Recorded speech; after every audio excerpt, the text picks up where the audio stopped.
This is a Capital Politics special report. I'm Ethan Vargas reporting. President Trump is now speaking. Let's listen. Extraordinary military operation in the capital of Venezuela.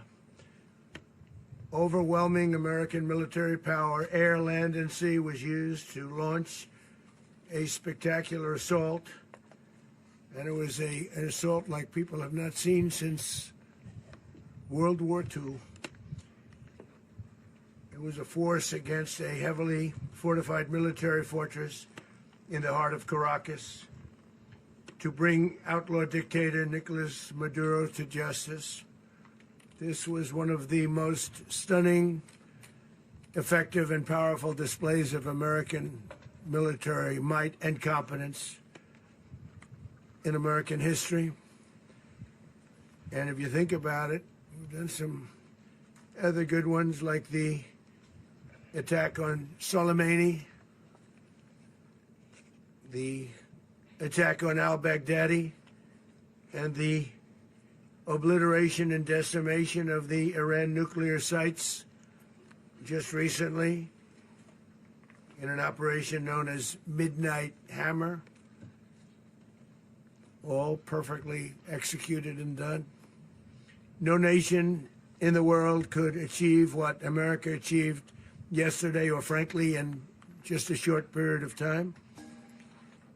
All Venezuelan military capacities were rendered powerless as the men and women of our military, working with U.S. law enforcement, successfully captured Maduro in the dead of night.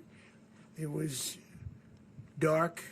The lights of Caracas were largely turned off due to a certain expertise that we have. It was dark and it was deadly. But captured along with his wife, Celia Flores, both of whom now face American justice.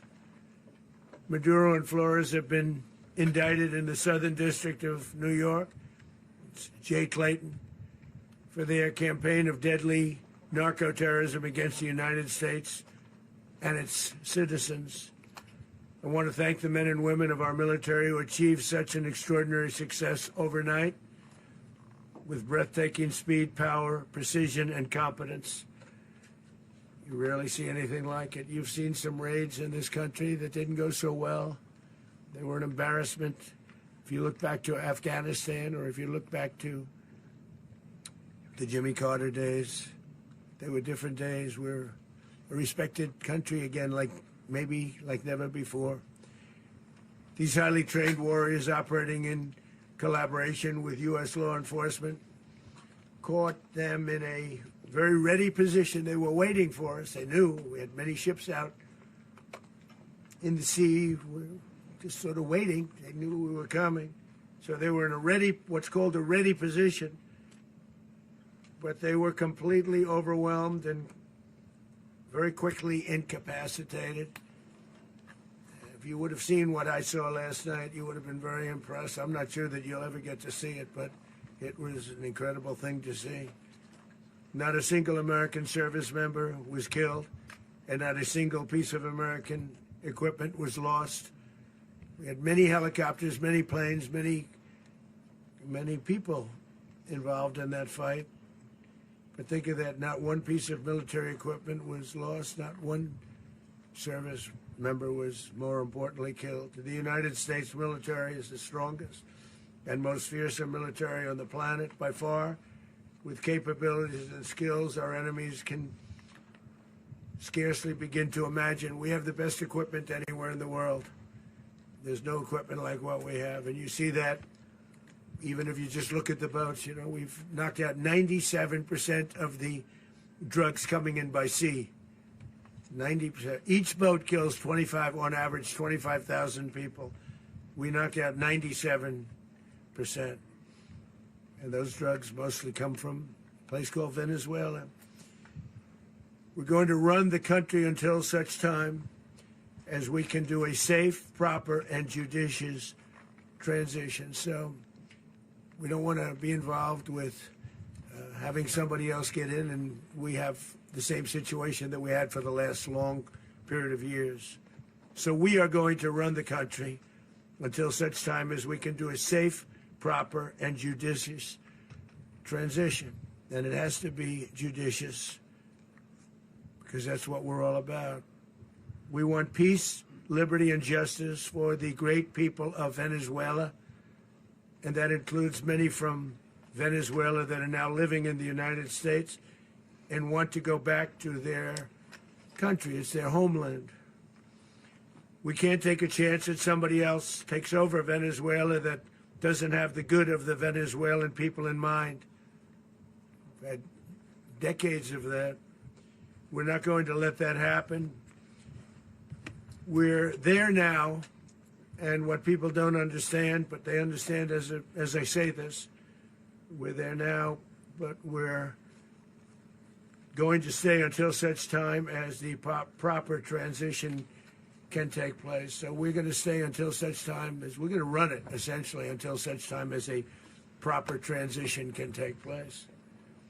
As everyone knows, the oil business in Venezuela has been a bust, a total bust, for a long period of time. They were pumping almost nothing by comparison to what they could have been pumping and what could have taken place. We're going to have our very large United States oil companies, the biggest anywhere in the world, go in, spend billions of dollars, fix the badly broken infrastructure, the oil infrastructure, and start making money for the country. And we are ready to stage a second and much larger attack if we need to do so. So we were prepared to do a second wave if we needed to do so. We actually assumed that a second wave would be necessary, but now it's probably not. The first wave, if you'd like to call it that, the first attack was so successful, we probably don't have to do a second, but we're prepared to do a second wave, a much bigger wave, actually. This was pinpoint, but we have a much bigger wave that probably won't have to do. This partnership of Venezuela with the United States of America, a country that everybody wants to be involved with because of what we were able to do and accomplish, will make the people of Venezuela rich, independent, and safe. And it will also make the many, many people from Venezuela that are living in the United States extremely happy. They suffered. They suffered. So much was taken from them. They're not going to suffer anymore. The illegitimate dictator Maduro was the kingpin of a vast criminal network responsible for trafficking colossal amounts of deadly and illicit drugs into the United States. As alleged in the indictment, he personally oversaw the vicious cartel known as Cartel de las Solas, which flooded our nation with lethal poison, responsible for the deaths of countless Americans, many, many Americans. Hundreds of thousands over the years of Americans died because of him. Maduro and his wife will soon face the full might of American justice and stand trial on American soil. Right now, they're on a ship. They'll be heading to, ultimately, New York, and then a decision will be made, I assume, between New York and Miami or Florida. But we have people where the overwhelming evidence of their crimes will be presented in a court of law. And I've seen it. I've seen what we have. It's both horrible and breathtaking that something like this could have been allowed to take place. For many years after his term as president of Venezuela expired, Maduro remained in power and waged a ceaseless campaign of violence, terror, and subversion against the United States of America, threatening not only our people, but the stability of the entire region. And you all saw it. In addition to trafficking gigantic amounts of illegal drugs that inflicted untold suffering and human destruction all over the country, all over, in particular, the United States, Maduro sent savage and murderous gangs, including the bloodthirsty prison gang, Tren de Aragua to terrorize American communities nationwide, and he did indeed. They were in Colorado. They took over apartment complexes. They cut the fingers off people if they called police. They were brutal, but they're not so brutal now. And I just have to congratulate our military, Pete and everybody, and our National Guard, because the job that they've done, whether it's in Washington, D.C., where we have a totally safe city, where it was one of the most unsafe cities anywhere in the world, frankly, and now we have no crime in Washington, D.C. We haven't had a killing. We had the terrorist attack a few weeks ago. A little bit of a different kind of a threat, but we haven't had a killing in a long period of time, 6-7 months. We used to have two, on average, 2 a week in Washington, our capital. We don't have that anymore. The restaurants are opening. Everyone's happy. They're walking their daughters. They're walking their children, their wives. They walk to restaurants. Restaurants are opening all over Washington, D.C. So I want to thank the National Guard. I want to thank our military. And I want to thank law enforcement. Been amazing. And they should do it with more cities. We're doing it, as you know, and we're doing it in Memphis, Tennessee right now, and crime is down. We've just sort of started a few weeks ago, but crime is down now 77%. And the governor of Louisiana called, great person, and he wanted us to help him, as you know, in a certain very nice part of Louisiana. And we have done that. It was a rough section, and we have crime down. I understand it's down to almost nothing already after 2.5 weeks. New Orleans, it's down to almost nothing, and we've only been there for 2.5 weeks. Can't imagine why governors wouldn't want us to help. We also helped, as you know, in Chicago, and crime went down a little bit there. We did a very small help because we had no working ability with the governor. The governor was a disaster, and the mayor was a disaster. But it knocked down crime. But we're pulling out of there when they need us. We'll know. You'll know. You'll be writing about it.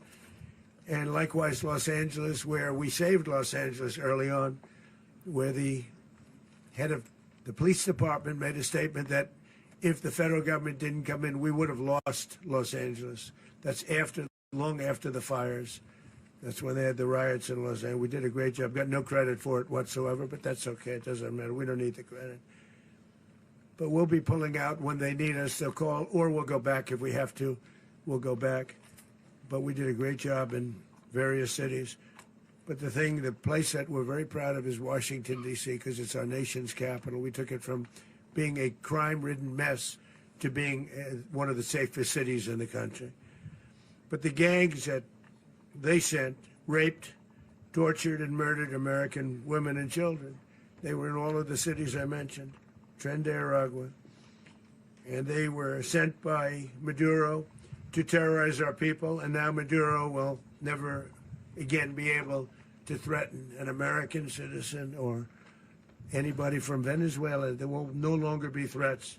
For years I've highlighted the stories of those innocent Americans whose lives were so heartlessly robbed by this Venezuelan terrorist organization. Really one of the worst. One of the worst, they say the worst. Americans like 12-year-old Jocelyn Nungari from Houston. Beautiful Jocelyn Nungari, what happened to her? They, as you know, they kidnapped, assaulted, and murdered by Tren de Aragua animals. They murdered Jocelyn and left her dead under the bridge. There was a bridge that will never be the same to so many people after seeing what happened. As I've said many times, the Maduro regime emptied out their prisons, sent their worst and most violent monsters into the United States to steal American lives. And they came from mental institutions and insane asylums. They came from prisons and jails.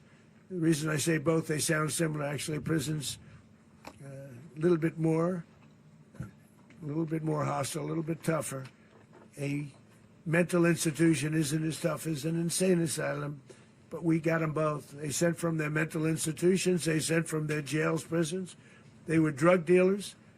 They were drug kingpins. They sent everybody bad into the United States, but no longer. And we have now a border where nobody gets through. In addition, Venezuela unilaterally seized and sold American oil, American assets, and American platforms, costing us billions and billions of dollars. They did this a while ago, but we never had a president that did anything about it. They took all of our property. It was our property. We built it. And we never had a president that decided to do anything about it. Instead, they fought wars that were 10,000 miles away. We built Venezuela oil industry with American talent, drive, and skill, and the socialist regime stole it from us during those previous administrations, and they stole it through force.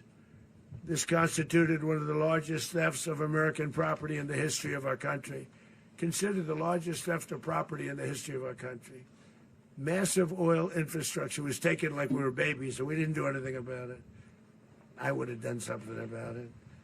America will never allow foreign powers to rob our people or drive us back into and out of our own hemisphere. That's what they did. Furthermore, under the now deposed dictator Maduro, Venezuela was increasingly hosting foreign adversaries in our region and acquiring menacing offensive weapons that could threaten U.S. interests and lives. And they used those weapons last night. Potentially in league with the cartels operating along our border. All of these actions were in gross violation of the core principles of American foreign policy, dating back more than 2 centuries, and not anymore. All the way back, it dated to the Monroe Doctrines, and the Monroe Doctrine is a big deal, but we've superseded it by a lot, by a real lot. They now call it the Monroe Document. I don't know. It's Monroe Doctrine. We sort of forgot about it. It was very important, but we forgot about it. We don't forget about it anymore. Under our new national security strategy, American dominance in the Western Hemisphere will never be questioned again. Won't happen. So just in concluding, for decades, other administrations have neglected or even contributed to these growing security threats in the Western Hemisphere. Under the Trump administration, we are reasserting American power in a very powerful way in our home region. And our home region is very different than it was just a short while ago. The future will be, and we did this in my first term. We had great dominance in my first term, and we have far greater dominance right now. Everyone's coming back to us. The future will be determined by the ability to protect commerce and territory and resources that are core to national security. These are core to our national security. Just like tariffs are, they've made our country rich, and they've made our national security stronger than ever before. But these are the iron laws that have always determined global power. And we're going to keep it that way. We will secure our borders. We will stop the terrorists. We will crash the cartels, and we will defend our citizens against all threats, foreign and domestic. Other presidents may have lacked the courage or whatever to defend America, but I will never allow terrorists and criminals to operate with impunity against the United States. This extremely successful operation should serve as warning to anyone who would threaten American sovereignty or endanger American lives. Very importantly, the embargo on all Venezuelan oil remains in full effect. The American Armada remains poised in position, and the United States retains all military options until United States demands have been fully met and fully satisfied. All political and military figures in Venezuela should understand what happened to Maduro can happen to them, and it will happen to them if they aren't just fair, even to their people. The dictator and terrorist, Maduro, is finally gone in Venezuela. People are free. They're free again. It's been a long time for them, but they're free. America is a safer nation. This morning, it's a prouder nation this morning because it didn't allow this horrible person and this country that was doing very bad things to us. It didn't allow it to happen. And the Western Hemisphere is right now a much safer place to be. So I want to thank everybody for being here. I want to thank General Raisin Kane. He's a fantastic man. I've worked with a lot of generals. I worked with some I didn't like. I worked with some I didn't respect. I worked with some that just weren't good. But this guy is fantastic. I watched last night one of the most precise attacks on sovereignty. I mean, it was an attack for justice. And I'm very proud of him, and I'm very proud of our Secretary of War, Pete Hegseth, who I'm going to ask to say a few words. Thank you very much. Mr. President, can you explain how the U.S. will run Venezuela? Well, thank you, Mr. President.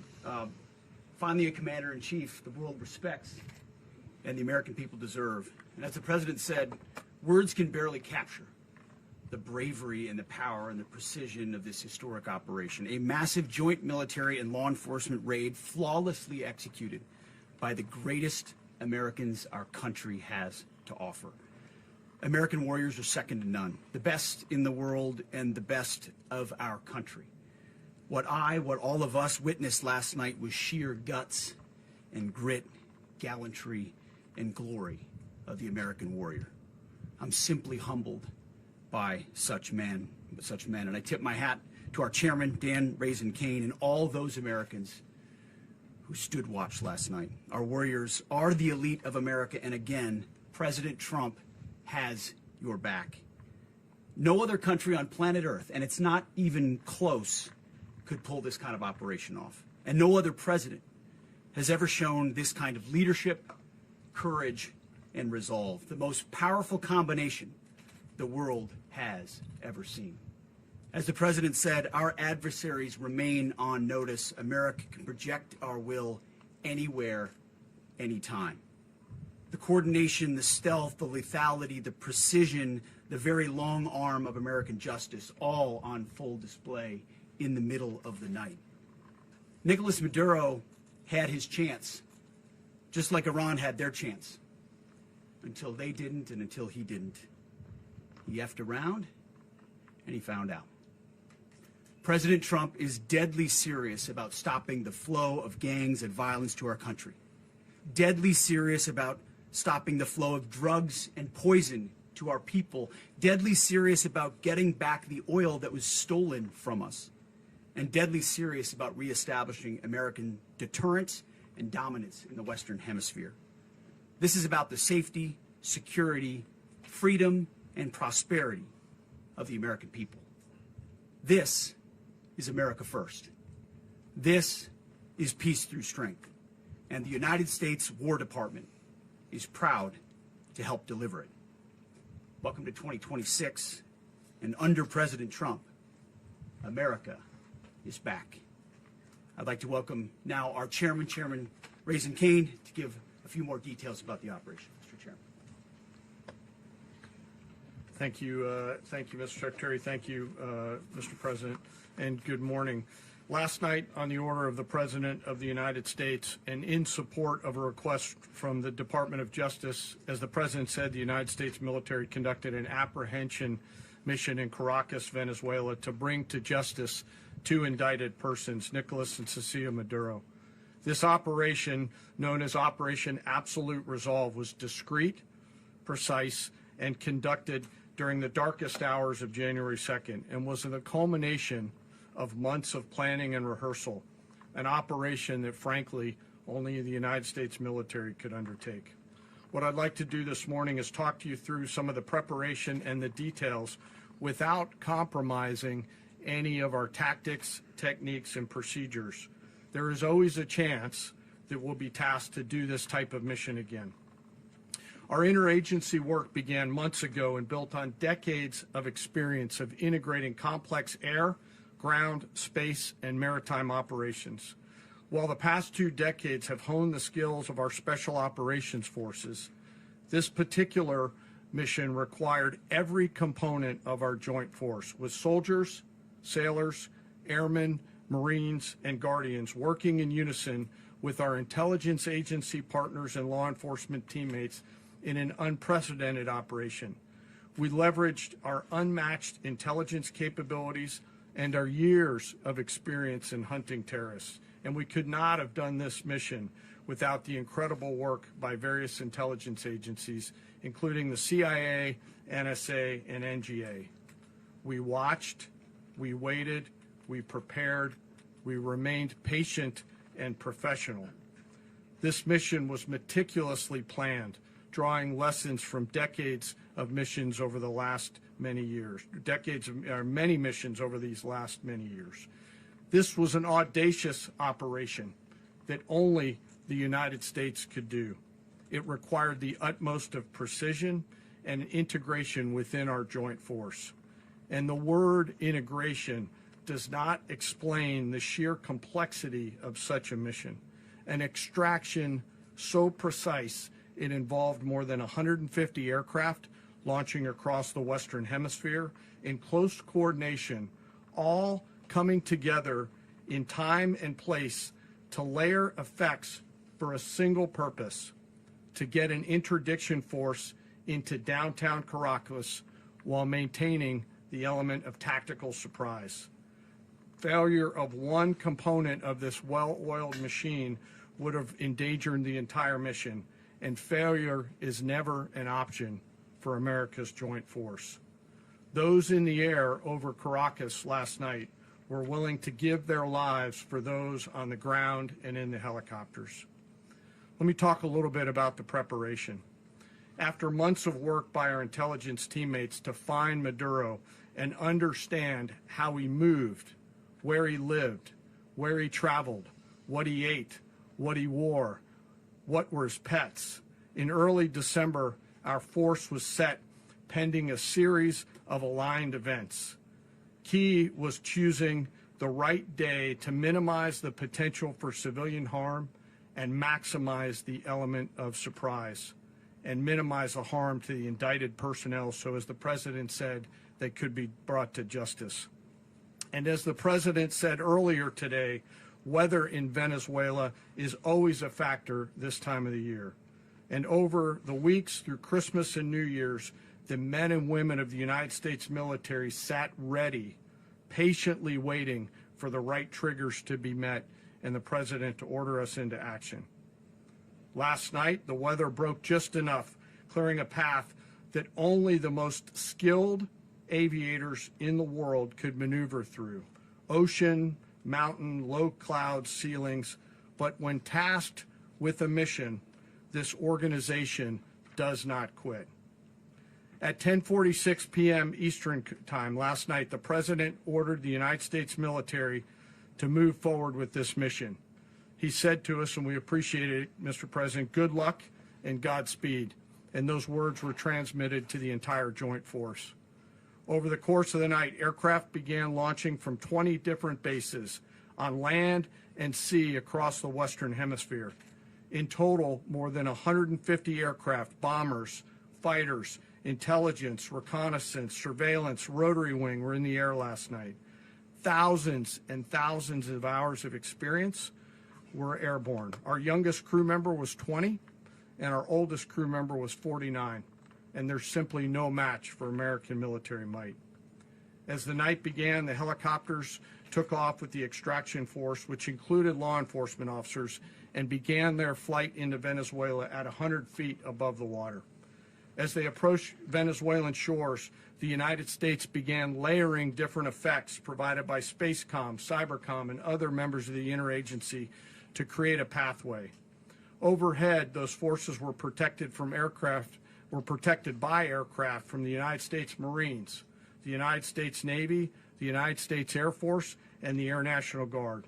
The force included F-22s, F-35s, F-18s, EA-18s, E-2s, B-1 bombers, and other support aircraft, as well as numerous remotely piloted drones.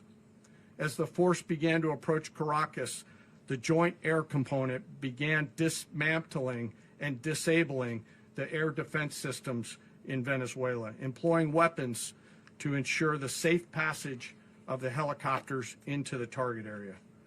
The goal of our air component is, was, and always will be to protect the helicopters and the ground force and get them to the target and get them home. As the force crossed the last point of high terrain where they'd been hiding in the clutter, we assessed that we had maintained totally the element of surprise. As the helicopter force ingressed towards the objective at low level, we arrived at Maduro's compound at 1:01 a.m. Eastern Standard Time, or 2:01 a.m. Caracas local time, and the apprehension force descended into Maduro's compound and moved with speed, precision, and discipline towards their objective and isolated the area to ensure the safety and security of the ground force while apprehending the indicted persons. On arrival into the target area, the helicopters came under fire, and they replied with that fire with overwhelming force in self-defense. One of our aircraft was hit but remained flyable, and as the President said earlier today, all of our aircraft came home, and that aircraft remained flyable during the rest of the mission. As the operation unfolded at the compound, our air and ground intelligence teams provided real-time updates to the ground force, ensuring those forces could safely navigate the complex environment without unnecessary risk. The force remained protected by overhead tactical aviation. Maduro and his wife, both indicted, gave up and were taken into custody by the Department of Justice, assisted by our incredible U.S. military with professionalism and precision, with no loss of U.S. life. After securing the indicted persons, the force began to prep for departure. Helicopters were called in to exfiltrate the extraction force, while fighter aircraft and remotely piloted aircraft provided overhead coverage and suppressive fire. There were multiple self-defense engagements as the force began to withdraw out of Venezuela. The force successfully exfiltrated and returned to their afloat launch bases, and the force was over the water at 3:29 a.m. Eastern Standard Time with indicted persons on board. And both Maduro and his wife were embarked aboard the USS Iwo Jima. In closing, what we've witnessed today is a powerful demonstration of America's joint force. We think, we develop, we train, we rehearse, we debrief, we rehearse again and again, not to get it right, but to ensure that we cannot get it wrong. Our jobs are to integrate combat power so when the order comes, we can deliver overwhelming force at the time and the place of our choosing against any foe anywhere in the world. I am immensely proud today of our joint force and filled with gratitude to represent them here today. There is simply no mission too difficult for these incredible professionals and the families that stand by them and support them. As we stand here this morning, our forces remain in the region at a high state of readiness, prepared to project power, defend themselves, and our interests in the region. This operation is a testament to the dedication and unwavering commitment to justice and our resolve to hold accountable those who threaten peace and stability. In closing, I want to express my heartfelt gratitude to the brave men and women who executed this mission. Their courage and tireless commitment to our nation are what makes us strong. Thank you, Mr. Secretary, and thank you, Mr. President. Well, I don't have much to add to what you've heard now, other than the following points. Nicolas Maduro was indicted in 2020 in the United States. He is not the legitimate president of Venezuela. That's not just us saying it. The first Trump administration, the Biden administration, the second Trump administration, none of those three recognized him. He's not recognized by the European Union and multiple countries around the world. He is a fugitive of American justice with a $50 million reward, which I guess we saved $50 million. And We should make sure. yeah, exactly. But Don't let anybody claim it. Nobody deserves it but us. but I want to be clear about one thing. Nicolas Maduro had multiple opportunities to avoid this. He was provided multiple very, very, very generous offers, and chose instead to act like a wild man. Chose instead to play around, and the result is what we saw tonight. The other message here is the following. You have a guy, like many people around the world, they like to play games. You have a guy who decides he's going to invite Iran into his country, is going to, do the confiscation of American oil companies, is going to flood our country with gang members, is going to take Americans prisoner and try to hold them for hostage and trade them like he was able to do with the Biden administration. Basically likes to play games all this time and thinks nothing's going to happen. And I hope what people now understand is that we have a president. The 47th president of the United States is not a game player. When he tells you that he's going to do something, when tells you he's going to address a problem, he means it. He actions it. I can tell you, I've watched this process now for 14, 15 years, been around it. Everybody talks. I'm going to do this. I'm going to do that. When I get there, we're going to do this. We're going to take. This is a president of action. Like, I don't understand yet how they haven't figured this out. And now, if you don't know, now you know. Because this is the way it's going to play out. And I think people need to understand that this is not a president that just talks and does letters and press conferences. And, if he says he's serious about something, he means it. And this is something that was a direct threat to the national interest of the United States. And the president addressed it. This is a president of peace, by the way. I told you what I just said earlier. This guy had multiple opportunities to find his way somewhere else and figure out another. He could have been living somewhere else right now very happy. But instead, he wanted to play big boy. And so now, he's got other sets of problems on his hands. And but I think the message here should be for the world. Look, the president doesn't go out looking for people to pick fights with. He's not generally wants to get along with everybody. We'll talk and meet with anybody. But don't play games. Don't play games with this president's in office, because it's not going to turn out well. And so I hope that, I guess that lesson was learned last night, and we hope it'll be instructive moving forward. Is that a message for Cuba? Mr. President. Mr. President. You said that the U.S. is going to run Venezuela. So who's in power right now? Well, we're going to be running it with a group, and we're going to make sure it's run properly. We're going to rebuild the oil infrastructure, which will cost billions of dollars. It'll be paid for by the oil companies directly. They will be reimbursed for what they're doing, but it's going to be paid. And we're going to get the oil flowing the way it should be. As you know, it was just a minor flow. It was actually a minor flow for what they have. But we're going to run it properly, and we're going to make sure the people of Venezuela are taken care of. We're going to make sure the people that were forced out of Venezuela by this thug are also taken care of. Mr. President. Does the U.S. running the country mean that U.S. troops will be on the ground? How will that work? Well, they always say boots on the ground. Oh, so we're not afraid of boots on the ground if we have to have. We had boots on the ground last night at a very high level, actually. We're not afraid of it. We don't mind saying it. But we're going to make sure that that country is run properly. We're not doing this in vain. This is a very dangerous attack. This is an attack that could have gone very, very badly. Could have gone very badly. We could have lost a lot of people last night. We could have lost a lot of dignity. We could have lost a lot of equipment. The equipment is less important, but we could have lost a lot. And we're going to make sure that this is proper.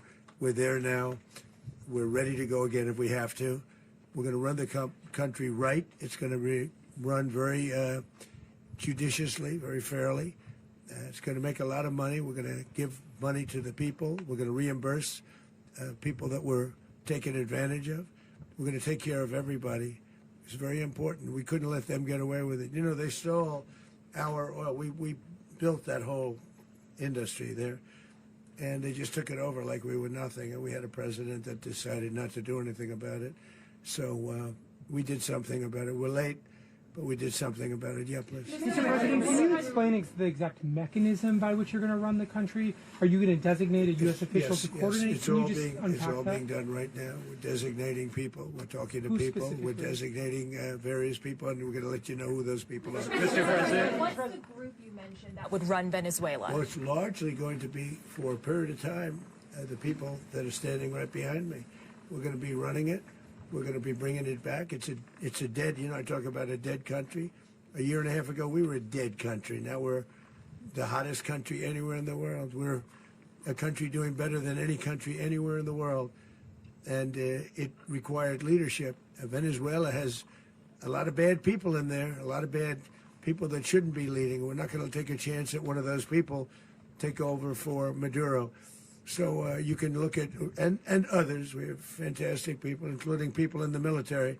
So we're going to have a group of people running it until such time as it can be put back on track, make a lot of money for the people, and give people a great way of life, and also reimbursement for people in our country that were forced out of Venezuela. Mr. President, Rubio would be. you said earlier today that you weren't going to back Machado to come back and be the opposition leader in your Fox and Friends interview. And then you also mentioned the vice president of Venezuela. Are you going to work with the vice president of Venezuela, or how do you foresee the relationship Well, I going? understand she was just sworn in, but she was, as you know, picked by Maduro.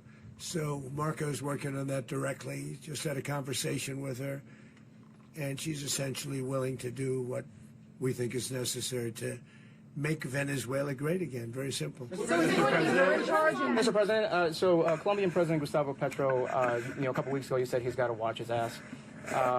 And today he said he's not concerned about anything happening to him in the aftermath of this operation. So just what your message is Well, about he that. has cocaine mills. He has factories where he makes cocaine. And, yeah, I think I stick by my first statement. He's making cocaine. They're sending it into the United States. So he does have to watch his ass. Mr. President, Did you notify any members of Congress in advance? Marco, do you want to talk about that? Because you were involved in Sure. We call members of Congress immediately after. This was not the kind of mission that you can do congressional notification on. It was a trigger-based mission in which conditions had to be met night after night. We watched and monitored that for a number of days. So it's just simply not the kind of mission you can call people and say, hey, we may do this at some point in the next 15 days.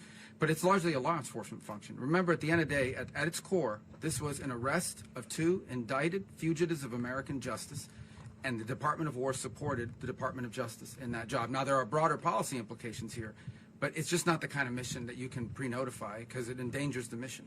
Listen, if I can add one thing to that, Congress has a tendency to leak. This would not be good.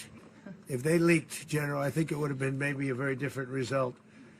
But I have to say, they knew we were coming at some point, We had a lot of ships out there. They sort of knew we were coming. Mr. President, But Congress will leak, and we don't want leakage. Mr. President, You were one of the only people to watch this all play out live. What was Maduro doing when the U.S. forces entered what I assume would be his home? And also, was there any point where the U.S. was considering if Maduro pushed back or resisted killing Maduro? It could have happened. It could have happened. He was trying to get into a safe place. The safe place is all steel. And he wasn't able to make it to the door because our guys were so fast. They went through the opposition so fast. And there was a lot of opposition. People were wondering, do we get them by surprise? Sort of surprised, but they were waiting for something. It was a lot of opposition. There was a lot of gunfire. You saw some of it today. But he was trying to get to a safe place, which wasn't safe because we would have had the door blown up in about 47 seconds, they say on average, regardless of how thick the steel was. It was a very thick door. It was a very heavy door, but he was unable to get to that door. He made it to the door. He was unable to close it. So where is Maduro going to be? Go ahead, finish. Where is Maduro going to be in the time being right now? Do you know his exact Well, whereabouts? eventually, ultimately, in the near future, he's going to be brought to New York. And where is he going to be held? Where is he going to be held in New York? Do you know? That's going to be up to the officials that do these things. Mr. President, the U.S. has something of a mixed track record of ousting dictators without necessarily a plan for what comes afterwards. Not with Did me, that though. weigh on your decision Well, that's making? why we had different presidents, but with me, that's not true. With me, we've had a perfect track record of winning. We win a lot, and we win. If you look at Soleimani, you look at al-Baghdadi, you look at the Midnight Hammer. Midnight Hammer was incredible. Right now, you wouldn't have peace in the Middle East. We have essentially peace in the Middle East because of that. If we weren't successful with Midnight Hammer, you wouldn't have peace in the Middle East. So, with me, you've had a lot of victory. You've had only victories. You've had no losses. Yeah. Mr. President, can you? How long do you expect the U.S. to run Venezuela, and how soon do you want the Venezuelan people to hold elections? So I'd like to do it quickly, but it takes a period of time. We're rebuilding. We have to rebuild their whole infrastructure. The infrastructure is rotted. It's actually very dangerous. It's blow-up territory. Oil is very dangerous. It's a very dangerous thing to take out of the ground. can kill a lot of people. It has killed a lot of people doing just that. The infrastructure is old, it's rotted. Much of it is stuff that we put there 25 years ago, and we're going to be replacing it. And we're going to take a lot of money out so that we can take care of the country. Are you saying that Secretary Rubio and Mr. President, China, Russia, and Iran have interests in Venezuela. How does this operation affect your relationships with them when it comes to the oil in terms of and China drugs? and Russia, Russia when we get things straightened out. But in terms of other countries that want oil, we're in the oil business. We're going to sell it to them. We're not going to say we're not going to. In other words, we'll be selling oil, probably in much larger doses because they couldn't produce very much because their infrastructure was so bad. So we'll be selling large amounts of oil to other countries, many of whom are using it now, but I would say many more will come. Are you saying that, Mr. President, are you saying that? Oh. Mr. President, thank you. What is your message to the people of Venezuela today? Of course, the civilian population specifically, they have a lot of questions. What is your message to the people of Venezuela? That you're going to have peace, justice. You're going to have some of the riches that you should have had for a long period of time. It was stolen from you. But you're going to have peace and you're going to have safety. You're going to have justice. You're going to have a country. You're going to have a real country. You're going to have potentially a great country. You know, if you go back 20 years, maybe even a little longer ago, that was a great country. And they destroyed it. Remember I said that if we lose this election, the United States will be Venezuela on steroids. That's what would have happened. Had we lost the election, the 2024 election, we suffered so badly when you look at the border from 2020. What they did, what Joe Biden administration did to our country should never be forgotten. But if we had to go through another year of that, we wouldn't have. We would be exactly where Venezuela was in terms. I used to say, if they win, we're going to be Venezuela on steroids, and that's what would have happened. President, thank you. Are you saying that Secretary Hegseth and Rubio are going to be running Venezuela, and will you be sending in U.S. military They're going troops to be a to provide? team that's working with the people of Venezuela to make sure that we have Venezuela right. Because for us to just leave, who's going to take over? I mean, there is nobody to take over. You have a vice president who's been appointed by Maduro. And right now she's the vice president, and she's, I guess, the president. She was sworn in as president just a little while ago. She had a long conversation with Marco, and she said, we'll do whatever you need. I think she was quite gracious, but she really doesn't have a choice. We're going to have this done right. We're not going to just do this with Maduro, then leave like everybody else, leave and say, you know, let it go to hell. If we just left, it has zero chance of ever coming back. We'll run it properly. We'll run it professionally. We'll have the greatest oil companies in the world go in and invest billions and billions of dollars and take out money, use that money in Venezuela. And the biggest beneficiary are going to be the people of Venezuela. And also, I can't stress this strongly enough, the people that got thrown out of Venezuela that are now in the United States, and frankly, some want to stay and some probably want to go back. Yeah. So, Mr. President, what is being done to protect Americans in the country, and were any of the detained Americans Well, right now they're arrested very last protected night? because nobody's going to mess with us. They're very protected. The people of, and we let them know that you better not touch one of them. Are you concerned that bad elements of the Maduro regime will remain in place? Well, we know who they are. We're on them, and they're acting much differently now than they would have acted 2 days ago. And what can you Okay, say wait, about behind you, please. Mr. President, why is running a country in South America America first? Well, I think it is because we want to surround ourselves with good neighbors. We want to surround ourselves with stability. We want to surround ourselves with energy. We have tremendous energy in that country. It's very important that we protect it. We need that for ourselves. We need that for the world. And we want to make sure we can protect it. Mr. President, on oil? Yes, sir. Please, go ahead. Yeah, is there a message here for Cuba and Diaz-Canel? Well, Cuba's an interesting case. Cuba is, not doing very well right now. That system has not been a very good one for Cuba. The people there have suffered for many, many years. And I think Cuba is going to be something we'll end up talking about because Cuba is a failing nation right now, very badly failing nation. And we want to help the people. It's very similar in the sense that we want to help the people in Cuba, but we want to also help the people that were forced out of Cuba and living in this country. Do you want to say something about that, Marco, please? Well, I mean, I just gave you a statement a few minutes ago about when the president speaks, you should take him seriously. So suffice it to say, Cuba is a disaster. It's run by incompetent, senile men, and in some cases, not senile but incompetent nonetheless. It has no economy. It's in total collapse. And by the way, they were, all the guards that helped protect Maduro. This is well known. Their whole spy agency, all that were full of Cubans.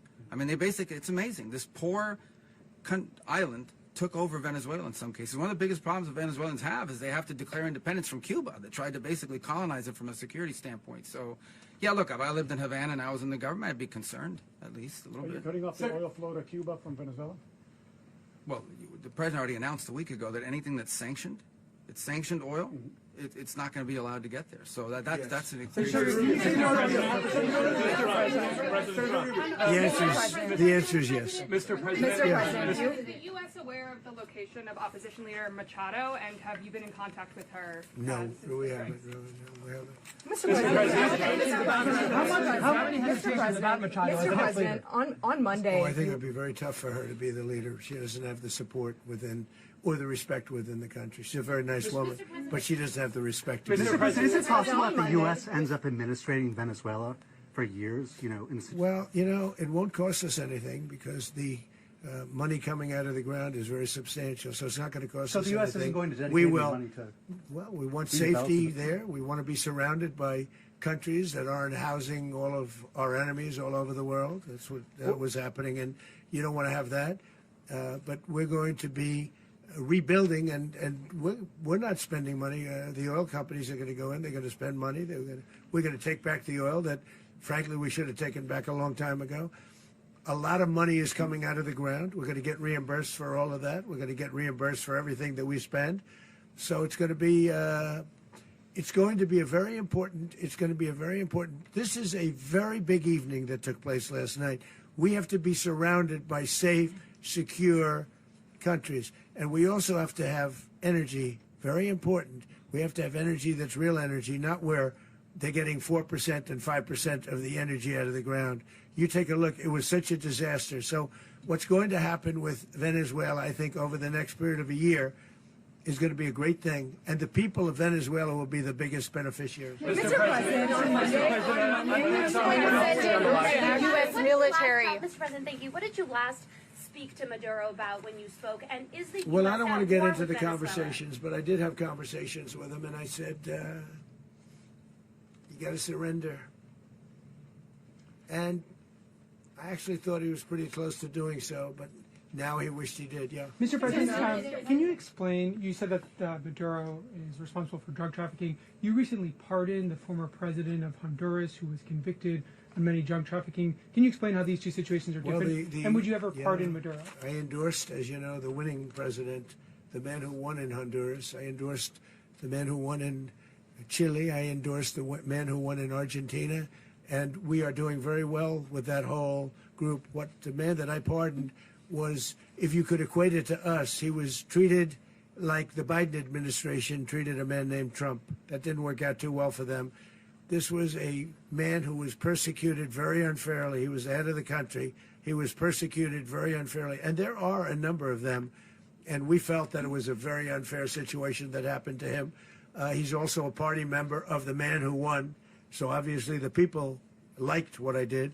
And one of the reasons that was done is because of the fact that the party in power felt very strongly that that man was treated very badly. I studied it very quickly, and then I studied it in great detail. I went to a lot of the people standing behind me, and they felt that that man was persecuted and treated very badly. That's why I gave him a pardon. Mr. President, you referenced boots on the ground earlier. Can you just sort of button this up? Do you envision the U.S. military having a presence in Venezuela as the U.S. runs that Well, country? no, we're going to have presence in Venezuela as it pertains to oil, because we have to have, we're sending our expertise in. So you may need something, not very much. U.S. strike that captured Venezuelan President Maduro and his wife. They're now, as President Trump says, now going to New York to face the charges against them. And our coverage of these strikes will continue on Capital Politics X and Threads Instagram account also. This has been a Capital Politics special report. We're gonna continue to follow this news. I'm Eden Vargas reporting. Thank you for joining us. Good afternoon.